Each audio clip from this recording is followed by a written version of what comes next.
Hello, everybody, and welcome to the Focus on Gaming podcast, episode number 104. I am Martin, and I'm with Tom. How you doing? Didn't quite know if you were here. And I'm Duncan. All three of us. And he's here. Yay! I think it literally might be. I mean, if we weren't already recorded, I'll go back and see how many episodes it is. But so yeah, Martin's Been a not while. dead. I'm not. No. Martin's alive again. Welcome back. I'm back. Quite often No. we die in different episodes. I do. How are you both? Good. Yeah. Good. Have good, we? Good. Have anybody been playing any games? No. There you go. End of episode. Yeah, I've been playing RoboCop on the PlayStation 5.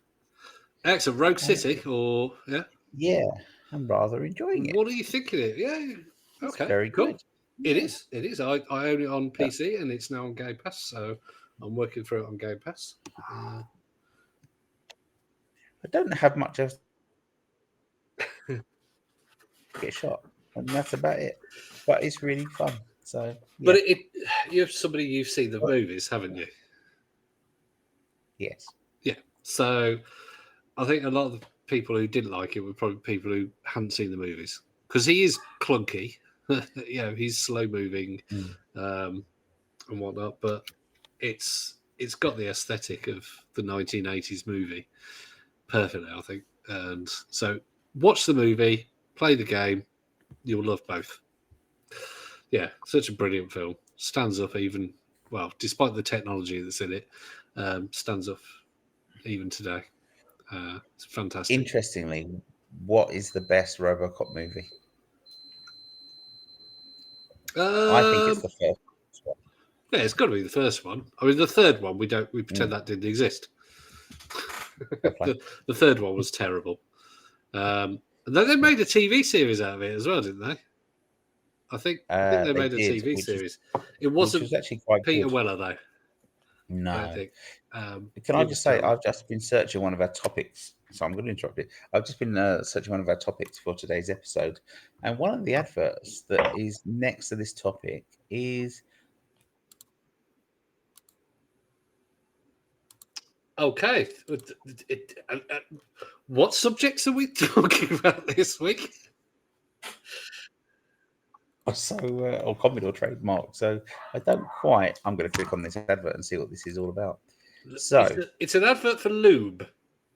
It's for chain oil. So we're all good. Oh, okay. I did wonder when I saw the advert. I was thinking, what's going on here? Have you been cycling recently?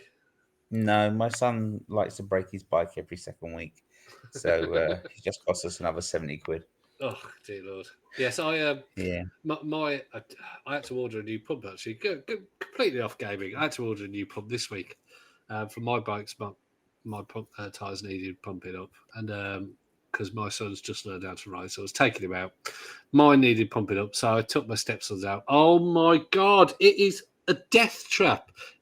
Neither of his brakes work. The handle on one side, just the rubber comes off randomly. And we're going along the road, and just I can't stop. Every time I go to turn, the rubber comes off the handle. So I've had to have words with him. Going, that's how it was made in the first place, wasn't it? Why have you been messing with the brakes so much? I mean, literally, they're like you could pull them off though. They were about a foot away from the frame, as in these brake wires that are meant to be tight so that you can pull the brakes. Anyway, so back to gaming and your lube. So, Martin, what have you been playing in between birthdays? I have not. Martin's had a lot of babies of his children. I have not been playing anything. Still haven't got a controller. So I mentioned it last. Oh, no, yes. 2 weeks ago, and then I have bought one. It just hasn't been delivered yet. Oh. I see. But I've been told it will be here tomorrow. So from tomorrow, I have to start going on Game Pass again. But good. Yeah, it's been quite Is a while. there a game that's come onto Game Pass that you're really like? I want to play. There's been loads since I've There has been so many that I count. Grounded 2 is on there. I mean, it's RoboCop. I'd probably give that a go. I was just about to mention Grounded 2 in my games that I played, which, as you've said, there has been a lot on Game Pass, and I think I've played most of them. There's been a couple I haven't played. But yeah, Grounded 2, I think, sounds like it seems to be... Because you liked, when you first got Game Pass, you liked the first Grounded, didn't you? I didn't like the first You one. didn't like the first. I can remember us talking about it. When I played it, I didn't like it. When I played it with my friend about a year later, I liked it. But when I initially went on it thinking it was going to be like a platformer game, and then it was a survivor game, and I just kept getting killed, and I couldn't be bothered to find material, so I found it a bit boring. But with a friend, it is a lot better because you can definitely chat to them, and they can do something, you can go off and do something, and you can sort of build stuff together. But on my own, it wasn't what I expected it was going to be. But I don't know what number 2 is going to be like. Well, the thing I played the first one when it first came out, and it was on Game Preview on Game Pass. And then when they released it, and the story was complete, and the game was complete, and everyone said, "Oh yeah, it's much better now," I couldn't be bothered to go through it. I was like, I've already put some hours into this, so nah. So this one, I have played it for a little bit, but I'm purposely not going to play it anymore because I don't want to play a game preview. Plus the fact that you can't get achievements, and I'm sure there'll probably be a reset of saves or something like that at some point, or there'll be problems. So I'm just waiting for the 1.0 release personally. From what I saw though, I went into the sandbox mode, so you could just build whatever you wanted, and yeah, you can build nice houses pretty easily, and there's lots of machines already in there that can do various things, upgrade weapons, and yeah. It's quite a large map, I think, from what I've uncovered. So yeah, if you like the original one, and similar to Martin, you can play it with like playing it with friends. You can play it online. Yeah, it seems pretty good. So I'm not going to play it anymore, though. That's the only review you're going to get from me until it's the 1.0, and then I'll review it again. Yeah. There you have it. Yeah. So that is what you should do. And that other is... than that, I have been playing more. I did it. Yeah. Well, I've been playing RoboCop, but as well as Grounded 2, I have played Wheel World, which actually came out I think a couple of weeks ago now. And I just thought, no, this seems stupid. It's a one where you ride a bike around the world, and yeah, it's like a narrative thing. I thought it was going to be one of these ones where you just tap a few buttons and there's a bit of story, tap a few buttons, there's a bit of story. But no, it's actually like an arcadey kind of a bike racer where you upgrade your vehicle. Yes, and there's like an open cartoony world. Has a mildly humorous story. So yeah, as a Game Pass game, it's perfect. It's a game that most people wouldn't try, and I hadn't bothered trying. And yeah, I'd highly recommend people give it a go if you've just got a few minutes to give it a try.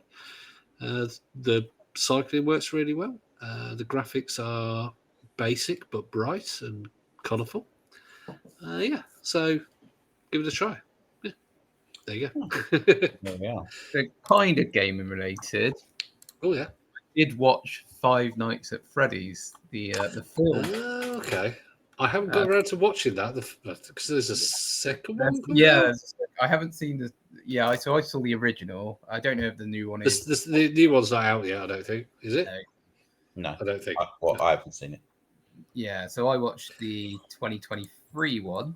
What's your view on that? Because I haven't seen it yet. I didn't mind the film. Yeah, it wasn't that scary. But I haven't played the game, so I don't know how accurate it is. But it is I don't know how accurate it is towards the games, but the what is the same is that you are in a pizzeria and you are a security guard, and obviously you get these machines. But I won't spoil the whole plot, but the machines are like not as they seem. They are. Yeah, it was. I think in the first one, I think the problem was that put me off was the fact that it was in the UK. It was 12A, so I presume it was like a PG-13 in the US. So they couldn't make it that scary. The whole point of the game is that it's really terrifying. That you never know if something's going to jump out at you. Whereas, I haven't seen it yet, but most people that I know have seen it said, "Yeah, it's not really that scary. You know what's coming." How scary would you say it was? About a 3 out of 10, I'd say. Yeah. But the machines are quite nice. Like they have their moments where they're not very nice, but there's like a part in the film where they're like the security guard, and he brings his like little sister with him, and they're all like building forts together and like enjoying just playing with each other. I think the point of the ulterior motive to what they're doing, but it's yeah, because they were originally. I don't know if this is part of the movie, but I know that the premise of the game is that there was somebody who ran it. The store originally when they were animatronics killed a load of children, and the children went into the. That's what I didn't say because I didn't want to give away the. Okay, that's in the game. Ruined. Yep, sorry, spoiled the game and spoiled the movie for everybody. So, if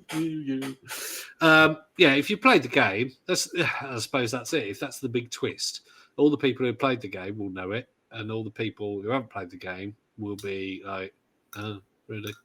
Mm-hmm. Yeah. But yeah, I think it needed to be like over in this country an 18 with plenty of gore, plenty of jump scares, like at least a 15. So like it's equivalent in America, it needed to be at least an R rated. Yeah, I mean, watching a couple of horror films recently. I watched Smile 2. Have you seen Smile? Oh God! Oh no! Woo-hoo-hoo. Yeah, that's definitely a bit more weirder than Yeah, it was very good. Five Nights at Freddy's, and well, the first film was just terrifying. I haven't seen the first one. Because it's not on Now TV, so I've just watched the second one, which I think I probably needed to watch the first one. There was some bits I don't really know what's going on. I think it's on Pluto TV, ad supported. I think you get it on there, but so it's free. But I watched the new Final Destination the other day. Now I'm probably going to be. I've watched a lot of the originals, like the one with the roller coaster and the plane one, wasn't it? Was the first one, wasn't it? When they're all in the plane. Yeah, some of the funniest deaths in cinema history. If it's believable or not, it's probably more gory than all the others. So it's very good. So yeah. Okay. Well, shall we move on? And yeah, I've played loads of other games this week because my wife's off, but yeah, that's for another day. Because it's point and click games. YouTube won't talk about point and click games. No, because they can't. The fine would talk about they're crap. Yeah, well, we'll have that discussion. We won't. Because you just go, I'm going to move there. Click the mouse. Off you go. It's puzzles. It's not just there. And in case of the Steam Deck, you try and click it and it doesn't work. But yeah, it's just boring. And anyone that likes Broken Sword just needs to be like put in a corner and flat. The original Broken Sword is one of the best point and clicks. Except for the goat puzzle. I think that was broken. Is that Broken Sword 1 or 2? That was 1, I think. Yeah. But they've rechanged that in the remastered version, so that it wasn't as bad. But no, I mean, Secret Monkey Island. No, I don't understand why people rant about these games with such enthusiasm. They're so fun. Crap. I mean, there are some crap ones out there. Don't get me wrong, there are. They're all crap. Most of the Leisure Suit Larry games are pretty terrible. They only got famous because they were rude, and you could literally type in anything. anything begin with F. Let's say that, and anything that rhymes with tape into it, and all sorts. You could do dodgy. That was dodgy as hell, that game, and still is. So you can quite easily play that online. Thankfully, it's not playable on most formats now, but I think you can play it on websites. So don't play. Amazing. Yeah, play Secret at Monkey Island there. Or not. Well, I'm sorry to say this, Tom, but you're massively in the minority, I think. I am. I know I am, but I really can't stand them. So I do have a little rant, and one of you will probably have to tell me more about this. So there is a game. Well, you could probably get some cream for it. That was last week. There is a game on Game Pass which is about to leave called Arcade Paradise. Paradise, yeah. Great game. Now, it starts in the laundrette. Yeah. I couldn't get out the freaking laundrette, let alone sort the coins out or whatever it was asking me to do. Okay. So, my rant is, why did it start in a laundrette needlessly when I just wanted to go and play the games? You can see the games through the freaking door. Can't get to the games. Explain to me how we get out the laundrette. You have to do a day of laundry. I don't want to.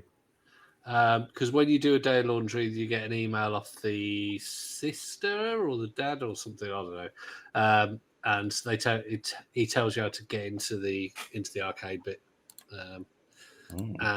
or she tells you. Yeah, the sister, I think. But anyway, they tell you how to get into there, and then the more money you make, the more upgrades and whatever you can get, and the more money you make, and the more games you get. There unfortunately isn't a way how you can not on console, how you can just unlock all the games. I think there might be on PC, so you can just unlock everything. Most of the games are quite simple. Some of them are really addictive, though. Yeah. I did have a problem on Game Pass, though, when it came out on Xbox. Kept crashing on me. It's the only game that I've stopped playing due to constant crashes, ever. But I think I own it on PC now, so I can play it on Steam Deck. But yeah, it is a bit of a grind to get where you need to be able to play all the games. But yeah, some of them are fun. The problem is you have to make more money in the game to get more games. But then if you play the games, you're not making any money. So you get like 3 games or whatever to start with, and you're like, oh, yay, excellent, I'll play these. And you sit playing them for, like 2 hours later, you're like, oh, excellent. Oh, blimey, I've got to go to sleep. Oh, I didn't make any money, so I can't play anymore. So you have to sort of avoid playing the games a little bit, make a load of money, get the games, hey presto, and you can unlock all sorts of stuff that you can unlock physical games, arcade games, all sorts. And I think you can get mods and DLC if you've got it on PC. It's a great game. Great game. Technically not very good on Xbox. And I just don't have any patience, clearly. Yeah. So you have to. I could go through the order of it if you want. It's not exactly an exciting podcast. Nah, we'll do that one another time. Speaking of upcoming games, the Mortal Kombat Collection is coming out on Game Pass and other systems. Either of you excited about that? No. Why not? I did not know it was coming out on Game Pass. I've played Mortal Kombat to death. It's the Legacy Collection with 20 different Mortal Kombat games involved.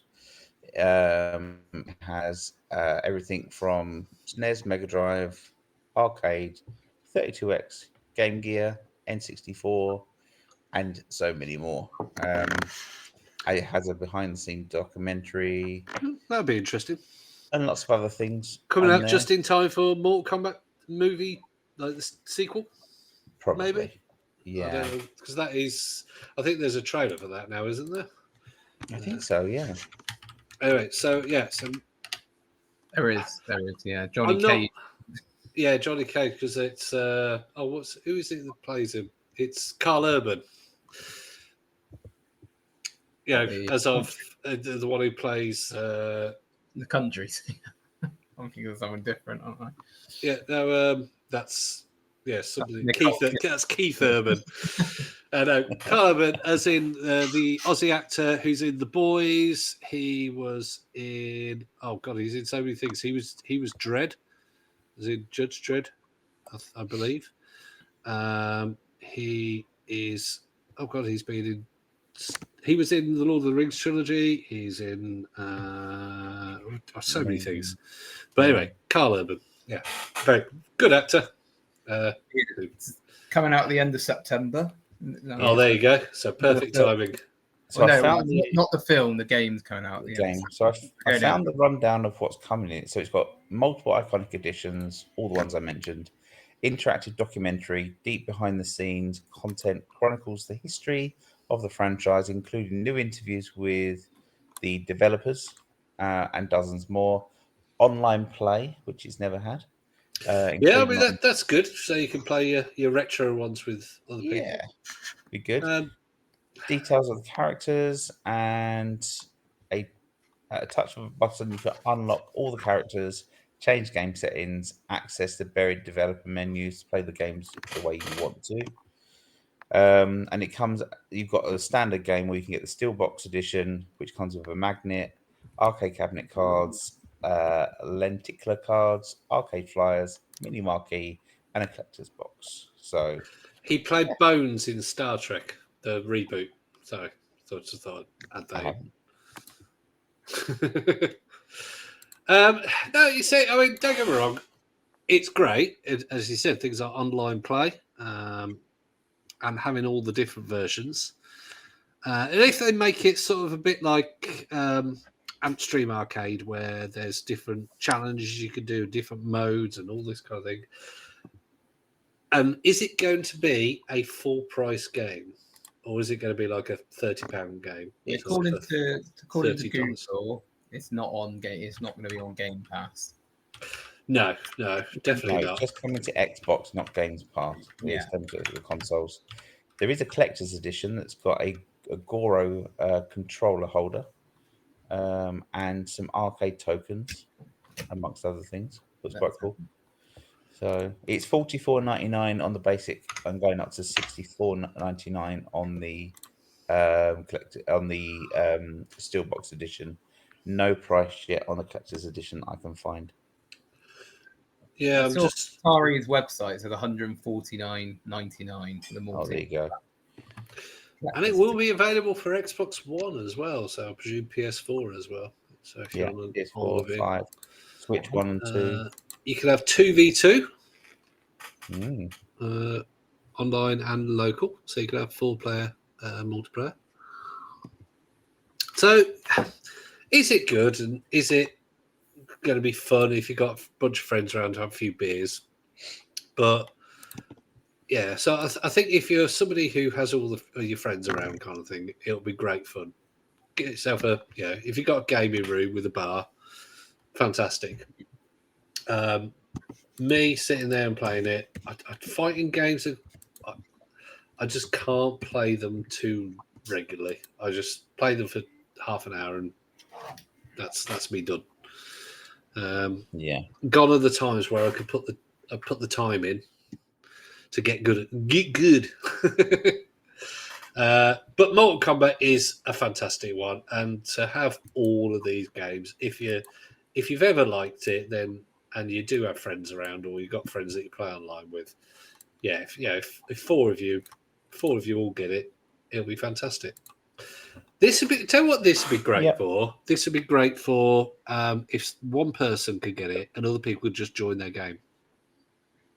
I think you can on the Switch too. Maybe. And what you could what I technically could is somebody could buy it and then you could remote play into that Xbox. Yeah. Interesting. That'd be it. Yeah, that would be a way. But you would be massively at a disadvantage with the person who's sitting there actually on the Xbox. But like, I seem to be winning like 20-1. I don't know why. Could it be that I'm remote playing? Maybe. So yeah, if you want to remote play into my Xbox, feel free. Worth a try. Yeah. So it'd be interesting. In other news, the Commodore brand is back. So is this? I think we mentioned this. I can't remember if we talked about it on. Is this there's a YouTuber? Is this the YouTuber guy? That's the one. Yeah, he actually bought the brand. He's actually paid for it in full now. Yeah. He got some extra funding. Okay, so this isn't one of these things where they've gone. You can buy it for £1, kind of thing. But you get the debts because that's normally you find these things where you find these IPs or these brand names still exist, but there's debts associated with them, and so okay. Do we know the cost? First unit that's been brought out, which isn't. No. Do we know how much he's paid? Oh, and it's in the millions, I think. Wow. So, but it hasn't been. I don't think it's been announced exactly how much, but quite a successful YouTuber then. Yes. Yeah. Well, I don't think he's paid for this, but he's. I was like, essentially, he's now released an RGB Commodore machine as such, as the first release, but they're looking to do lots of other versions of Commodore and bring it up to date and do a digital download. And yeah, they really care about what they're doing. I'm quite impressed. So if you were to say there's a iconic top 3 to do with Amiga or Commodore, well, would you say Commodore is Amiga, or would you say it's more about the C64? Oh, Commodore 64, surely. Yeah. So what would you say is like the iconic, like top 3 kind of thing that people would go, oh wow, it's got this on it? Oh God, I don't know.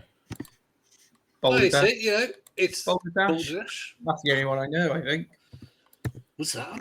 Was that? I suppose C64. Yes, that would be C64.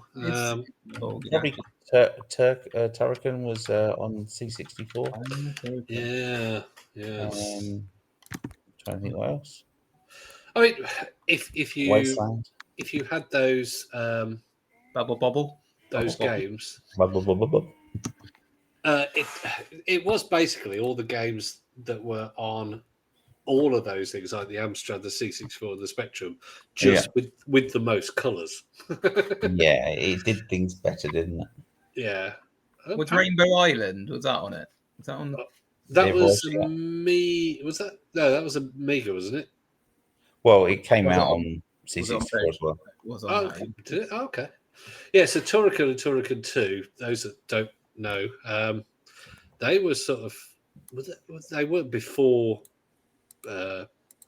Castlevania kind of thing, but they were one of the Metroidvanias that started it for a lot of people. Turrican was just, fantastic platform of Metroidvania, and Turrican 2 was, even better.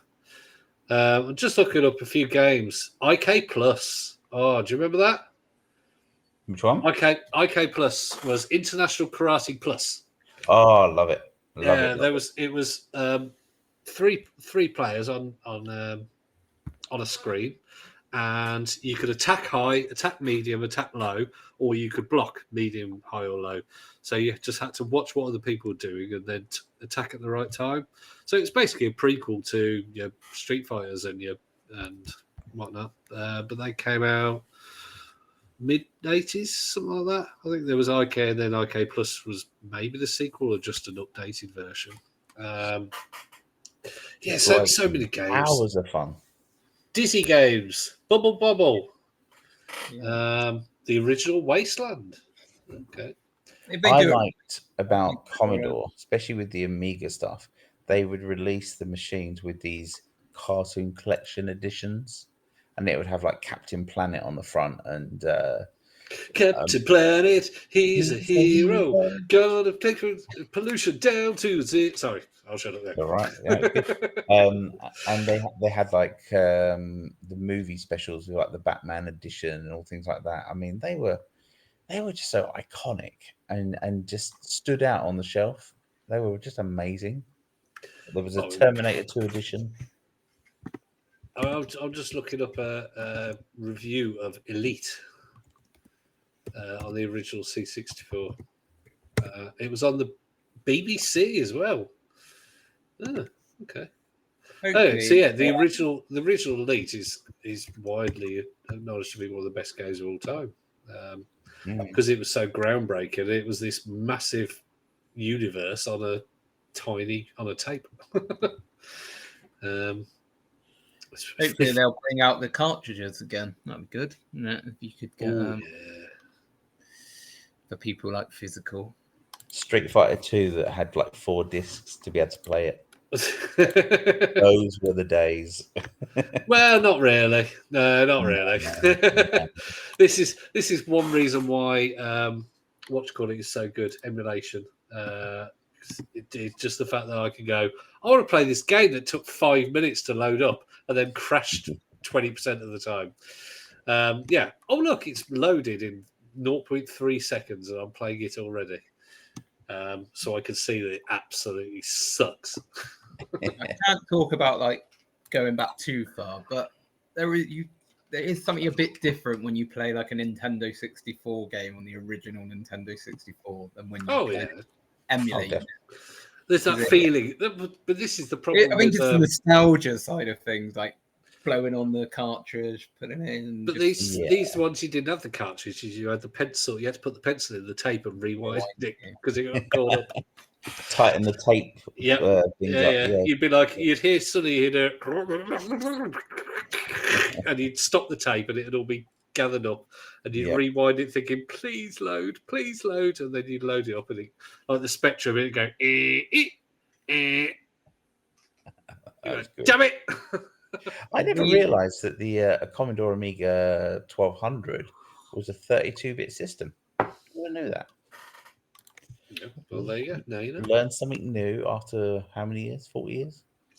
Well, apparently, if you say it's 40 years old. 40 years old, yeah. If we ever become really successful and make loads of money, what console would we bring back? That doesn't. 3DO for me. Well, we would need to be very successful and have a lot of money for that one, wouldn't we? Now, Game Boy. Oh, I'd make Game Boy. Do you think Nintendo are gonna let you in the like a modern Nintendo with really great graphics, but still that sort of same form factor? Oh, definitely. And all the same Nintendo games. Yeah, sounds good to me. Thing is, I think Super Mario Land only worked because it was, well, I won't say black and white because it wasn't technically black and white; it was green and whatnot. But yeah, I think if you actually did put color on it, you say Game Boy though, Duncan. When we had that debate, you were saying the Game Gear was better. So your true colors. But you said which would I bring back? So I would bring it back to have the better graphics and the more memory. So it's better than the Game Gear. Okay. Yes, you would have it with colour and light. Exactly. It would still have the same great battery life. It would have great colour, like a 90 frames per second, 90 hertz screen. Not that it would particularly need it, but yeah, and it would just look fantastic. Rechargeable battery and Bluetooth. Bang on. Yeah. Tom showed us that Lego Game Boy the other day, didn't he, Tom? Someone's bound to retrofit that with a RetroPie. Oh yes, definitely. I'm just trying to find if somebody's colorized Super Mario Land. There you go. Yeah, you could play it on the Game Boy Color. You could go on Game Boy Color, but the Game Boy Color was always very washed out. The colors were because you didn't have the backlight. Yeah. So can you imagine on like a modern IPS screen? It would be fantastic. There is a version for the Super Nintendo of Super Mario Land that has been made recently. Okay. It's quite good. It's quite good actually. I think you actually played it around my house, but you've forgotten. But yeah, but it doesn't stand up to the Game Boy original version though. It doesn't. You can play it in color on the Analog Pocket. Interesting. That is something I would really like to get my hands on at some stage.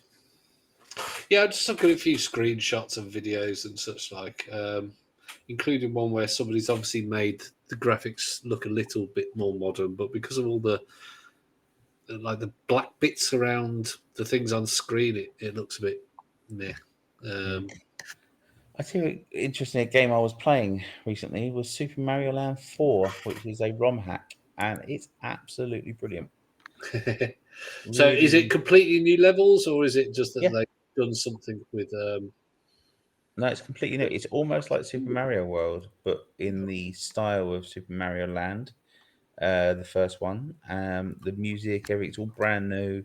It's absolutely brilliant. I was so impressed. I stuck it on the little handheld, and yeah, I could Oh, sit so there. there is a Super Nintendo homebrew version of Super Mario Land that I'm Yes. just. Somebody's video is gone. Oh no, hang on. Noise. So I am just having a quick look at it. Oh God! Somebody's done like a version where it's of polygon characters. Mm. Oh yeah. Oh no. Oh yeah. No, that's you can tell it's a homebrew version. So no. There are versions that have sort of some colours, like official versions, but they're just not good. Right. So, in terms of yes, I would bring back the Game Boy.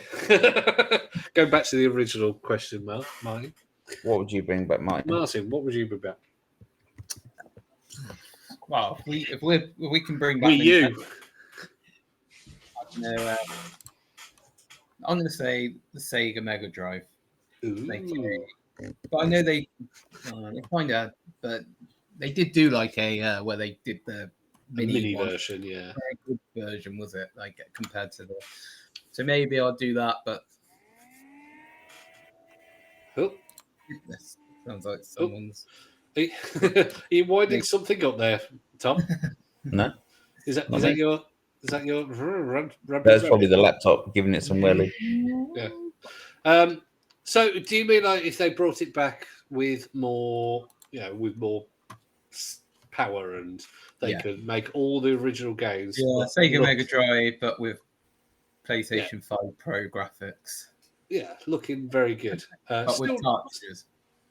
Yes, with cartridges. If it's possible. Well, the thing is, I mean, that back in the day, the problem with cartridges was that the storage wasn't big enough. That's why the N64 had the textureless graphics quite often, and PlayStation had textured graphics, but couldn't do as many polygons. So you imagine nowadays you've got 1 terabyte SD cards. Well, bigger than that, in fact.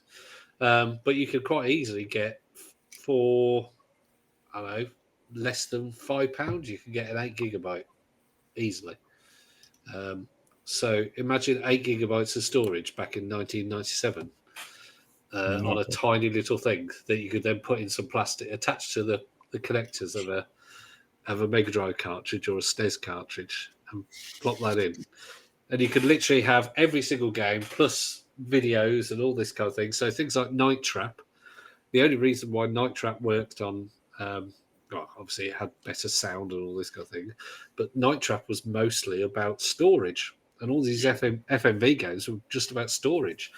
You had very basic FMV on Mega Drive. It's just that it was very short and had crap sound.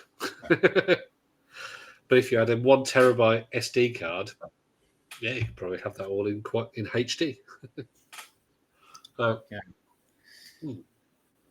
Tom, is C64 the one that you would bring back, or would it be the Amstrad?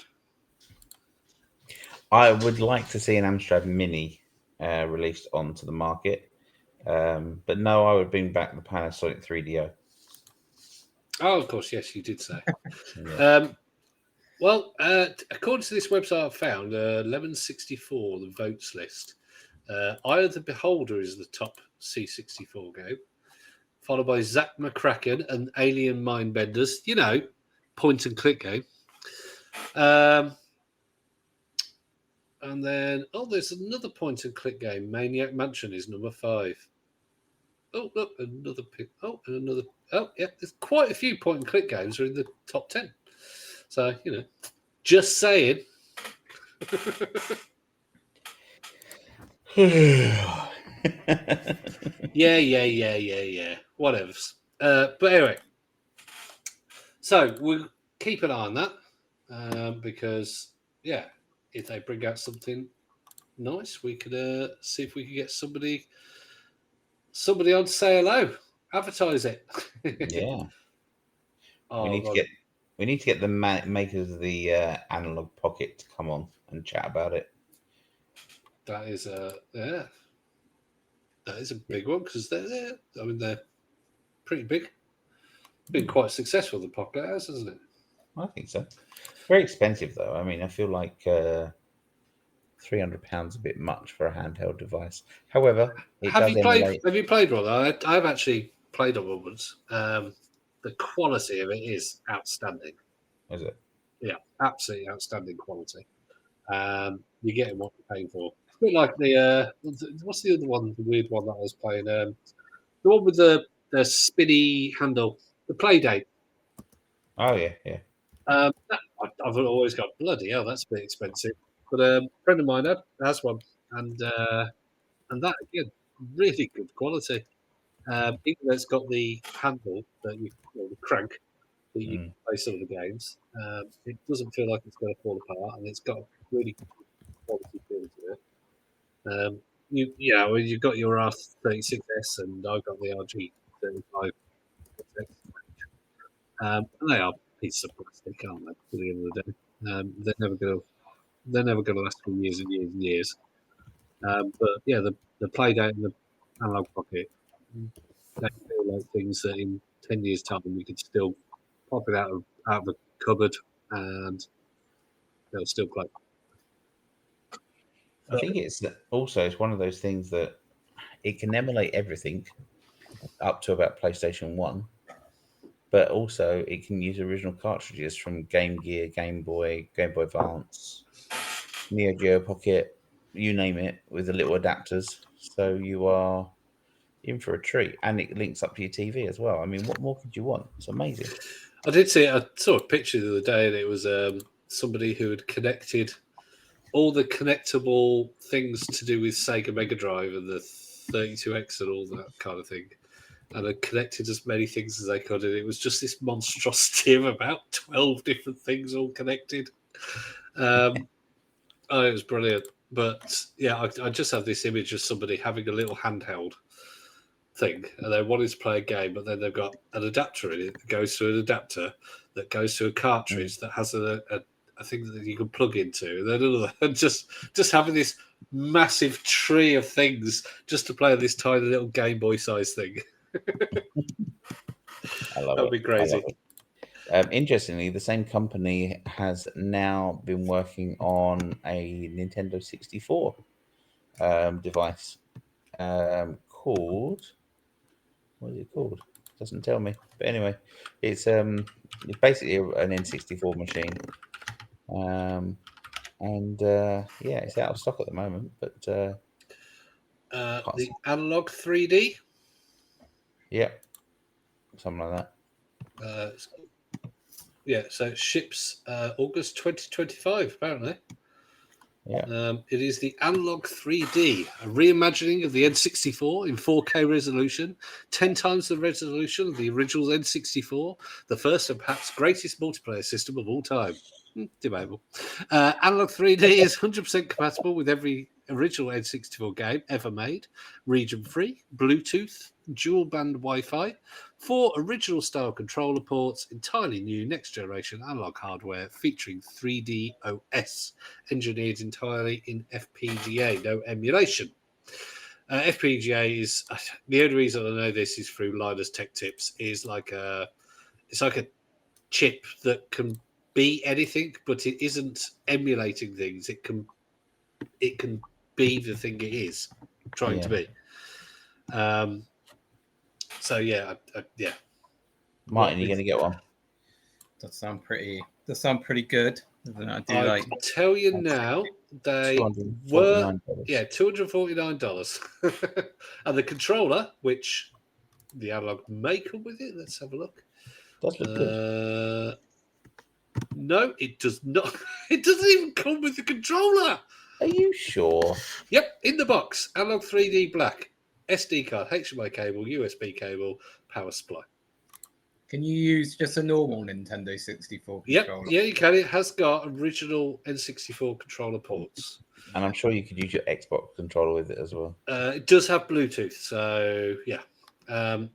You can buy, according to them, an 8-bit DOE 64 Bluetooth controller, black, $39.99. So, yeah, you can use any Bluetooth controller with it. But for £250, stick a controller in there. Yes, the analog pocket is £220, so all sorts of things that you can get for quite a lot of money. Although, yes, as I said, it is worth it. They are good. You can get the analog pocket adapters for TurboGrafx 16, PC Engine, Super Graphics, Neo Geo Pocket Color, and Atari Lynx for the cartridges. And a Game Gear cartridge adapter as well. They do have a thing called the Analog Duo, which is like a desktop version of the. Oh, hello. Now, let me just wait a second for Tom to come back and. Sorry about that. And make some noise. You're all right there. Yes, the dog decided to go a bit nuts, so I had to run after him. So, last thing we were going to talk about was ROG Ally being. Well, you put here in the little notes, ROG Ally X, the £1,000 handheld. It ain't going to be £1,000. Oh, not far off. Well, they've said €899. So at the moment, £800 is probably a good guess. There is the likelihood, though, that it could be £900, £899. So if it costs €1, it costs $1, it costs £1. I think £800 or $850, I think is likely. We have talked about the cost of this, and I have said I am very tempted. Having the Z2 Extreme console early on in the Z2 Extreme life will be pretty cool, and be able to play my games because I'm very firmly in the Xbox ecosystem. I think having a handheld that works well with that would be good. But I was actually talking to my wife about it because I've started a new career, and I said about the fact that I'm tempted to buy one, and she said no.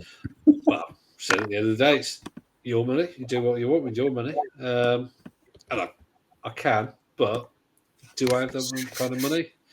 No, because I have a family, and that's a lot of money for me.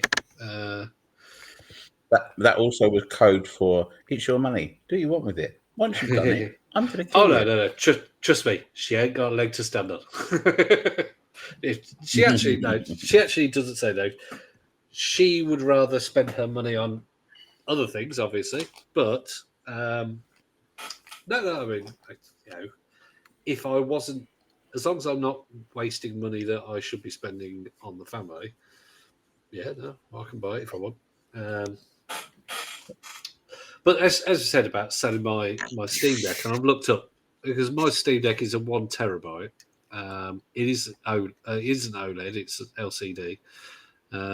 It's got the RGB back on it as well, which doesn't really mean much. But and it still comes with the 256 gigabyte SD, the hard drive. It's still worth less than £300, even a 1 terabyte. I will buy it off you, Duncan. Yeah, because I've looked up prices of them, and they're. I mean, you could buy a 256 gigabyte brand new LCD for £350. So, yes, okay. Do you then got to spend maybe £80 on a 1 terabyte drive to then upgrade that?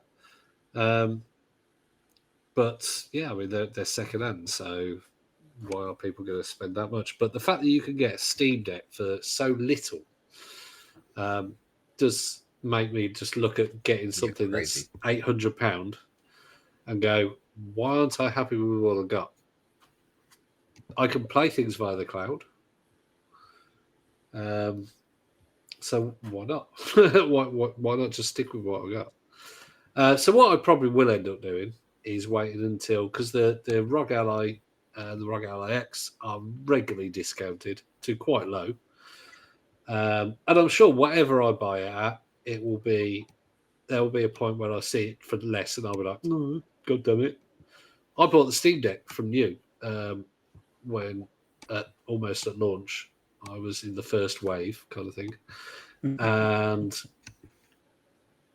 we had to wait. You had to pre-order and then you were put in a queue. So I got it and I paid £460, I think, for a 256 gigabyte in 2022, and now you can get one brand new for £350. So you're always going to have that kind of disappointment with tech, I think. So any of you ever pay for something and then just regretted it because you've seen it being much cheaper? Yeah. I once bought a game called Terranigma for the Super Nintendo from Basildon Market. I met the guy at Basildon Market, paid £70 for the game. I thought the game was crap. Sold it for 140. So winner. Oh, so you've had the opposite then. Well, actually, I still regretted it. Why is it worth 340 now? Oh, he's going to have a little look. It's worth money. I know that. I don't know how much. See, I don't think my dad has the Interstate console, which is worth about £2.50. But other than that, I don't think my dad has anything of mine that is very expensive. What gig is your Steam Deck, Duncan? Originally, it was 256, but I've upgraded it to 1 terabyte. But like you can't. It's a 1 terabyte. That's OLED then, or have you've got? I've upgraded my LCD that was 256 gigabyte to 1 terabyte. You can't buy an LCD one with 1 gigabyte. No, you can't. I was gonna have a look to see what CEX would give you for your Steam. So I do still have the 256 gigabyte. I can imagine CEX will probably give me about £80, and they'd sell it for 350. All right, that's having it. So Terranigma is now worth £400. Oh, ouch! What's your for those that? What's the condition? Oh, it's in perfect condition. There's nothing wrong with it. Do you call it mint condition? Well, it's been modded, so mint or one from mint. Right, we'll go mint. CEX would give you £220 cash. Oh, not bad. Okay, No, better than I thought. That's why you can sell it to me. But still terrible. I mean, £220. Now that is if I put the back into it, the 256 gigabyte card. For those that haven't upgraded and have a Steam Deck, it is so easy. Trust me, just go on iFixit, buy a 2230 SSD for 1 terabyte, and you can get them reasonably cheap still. And it takes, even the first time you're doing it, and you're doing it step by step, and make sure you follow the steps precisely. But it is still easy. It takes about 20-30 minutes. The second time I did it, when I got my replacement, it literally took me 10 minutes. Just unscrewed everything, unscrewed the thing, other things out, took it out, plopped the one out, plopped the one in, screwed it all back together, put the RGB back plate on. So that's another thing. I've got the RGB back plate, which was the grand total of £30. So, but that's pretty cool. You can plug in the USB at the top of it, and then when you turn on, and you can change how the RGB lights up, which is unlike me because I hate RGB. But on a handheld, it's pretty cool. You see all these PCs that people have all these rainbow colours all over it, and even some of the other ones that aren't rainbow coloured. And I just want a black box in the corner that makes my monitors work. Just give me the plainest black box that I can hide under the computer, under the desk. That's me. I'm fine with that. Couldn't care less. So yeah, in regards to the £800, well, we don't know for certain what it's going to be. But there is games. £800. I don't think. I mean, it is expensive, but when you compare it to the Ace ROG Ally X, that's like £700 now, isn't it? So yeah. I don't think it's overpriced. It doesn't mean it's not a lot of money, but if you look at we said this on our little chat, didn't I? If you look at the 1 terabyte OLED, that is what do we say, £570, something like that, and that's hang on, I'm just have a look where that is. Yeah, there. £570 for the 1 terabyte OLED. Now, granted, that the new ROG Ally is not going to have a OLED screen, but it could be £230 more to get something that is twice as powerful. So I'm tempted. I'm still tempted, but I may wait for them to come down in price. You will. Come on now.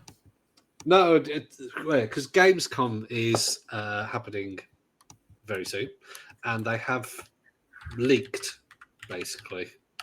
And I reckon that it's been leaked on purpose. It's 20th of August, and they reckon on the Friday of Gamescom is going to be when they're going to announce and possibly say it's available now. But most likely they're going to go, you can do pre-orders now, and it will be released later in the year. I can't be bothered. I'll probably just wait for a reduction, because if it comes out in something like October, by Black Friday, it'll probably we're taking £100 off. Okay. Well, there are rumours that there's been a leak on the PS6 spec for a handheld device, which is like a Switch. What, like a hybrid? Yeah. And it's going to have triple the power of the PlayStation 5 Pro, among other things anyway, but it's going to have quite a low price point as well. So who knows if it's true, but but then if it's going to be, what is low price point? At the end of the day, I mean, you've got I think it's PlayStation 5 Pro compared to the Xbox Series S is really expensive, but compare it to a 5090 PC, it's cheap. Yeah. And so it's very subjective to say something is cheap. And I still think the next home consoles, if they are super powerful, are going to be £1,000 or $1,000. So if they're $1,000, they'll be probably £900 kind of thing. I think we'll see PlayStation come in at around 600.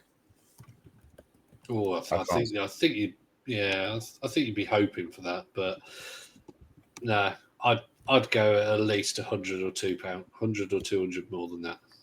I just don't know how they would be able to get the everyday family to buy that for their kids. Yeah, I agree. All the kids going, I want it, and the parents will go, literally cannot afford it.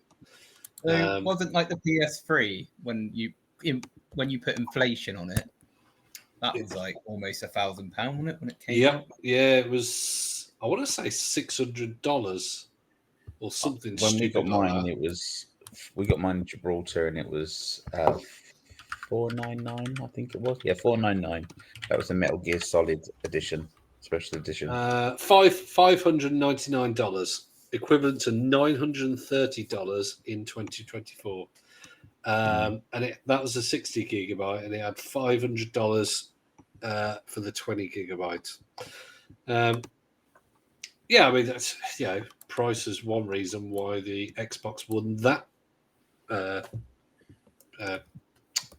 generation, because they came out much cheaper, and although they had the red ring of death, it was just everything worked. They had a lot of the great new games, and PlayStation 3 started that. I mean, they did finish very strongly, the PlayStation 3. I'm just having a look. Apparently, adjusted for inflation, the most expensive console at launch was the Neo Geo, released in 1990, costing $649, which is the equivalent of $1,552. So it's a Neo Geo AES, isn't it? I don't know. On Google, it just says Neo Geo. Yeah. The 3DO Interactive, which was released in 1993, is the second most, which was $699, which is $1,510 in today's money. So, yeah, I think it's very hard to put inflation like today's money on machines of a yesteryear, because obviously the world was such a different place as well. But also you'd have your 3DO would look crap as well, because that was really expensive as well. It was. So hence I never had one. Yes, that was always one that you had to go into a shop and just go, "Oh, can we have that?" No. No, I don't think any child ever got their wish with that one. I think it was just a yuppies console, wasn't it? Yeah, definitely. Well, I guess we've kind of covered everything today. So we have indeed. We should probably end it nicely there. Interesting. Yeah, I think that'd be a good time. Since it's been an hour and 2 minutes. So, yeah. FocusOnGaming.co.uk and all that kind of malarkey. Check us out on Facebook. But I will stop drinking until we've actually finished. Also, check out Duncan's OnlyFans page as well. If you like furries. Oh, shit. Did I say that right there? No, I don't have an OnlyFans. No, it's Foot Finder. Sorry, I got it wrong. Yeah, I have footfetish.co.uk. Don't go to that website. It probably is a real website. I'm tempted to make one and put your face in it now. Yeah. So. Fetishgamers.co.uk. Oh, God, again, don't go to that website, because it probably is a real website. Probably isn't a safe one. And now I've got to tick the explicit thing. So, right. See you all. Great. On that note, bye. Bye. Bye.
Bye.